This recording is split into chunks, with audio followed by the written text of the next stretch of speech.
Good morning mga idol! For today's video ay isi-share ko lang sa inyo itong isa sa pinakamalupit nating video. Wow, malupit talaga.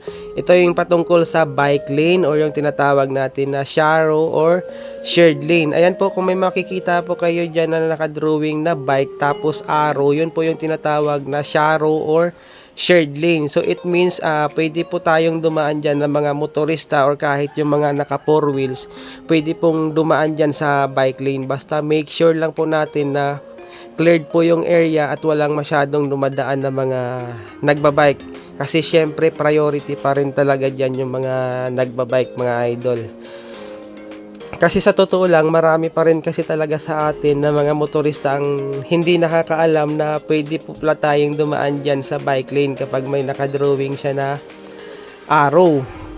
Ayan, kasi one time meron po ako nakasabay niyan takot na takot talaga siyang dumaan sa bike lane. Kasi hindi niya pala alam na pwede pala tayong dumaan dyan, lalo na kapag may nakadrawing na arrow. Ayan po, ayan, ito yung tinatawag na shared lane, yung may nakadrawing na bike tapos arrow mga idol. Ayan, one time kasi meron ako nakasabay niyan sa may EDSA, dyan sa may from Pasay Road to Magallanes.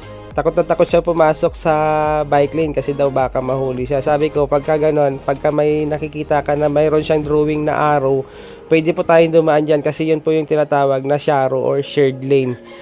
Pero make sure lang talaga na bago kayo pumasok dyan ay may nakadrawing siya na arrow. Pero kapag wala, wag nyo nang susubukan. Baka ma-encap pa kayo or kaya may MMDA. Napakalaki pa naman ng violation kapag nahuli tayong dumaan sa bike lane mga idol.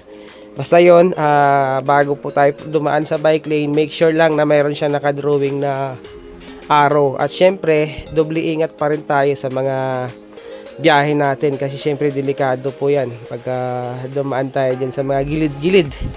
Pwede tayong magit-git dyan ng ibang sasakyan. So yun lang po, ride safe po tayong lahat mga idol. At doble ingat tayo sa ating mga biyahe. Syempre mag-pray tayo lagi tuwing babiyahe tayo. Yun lang po. Thank you so much for watching at God bless po sa ating lahat. Alright. Sunset high and I'm putting low. Blood rush in the hazy glow. My hands still cold.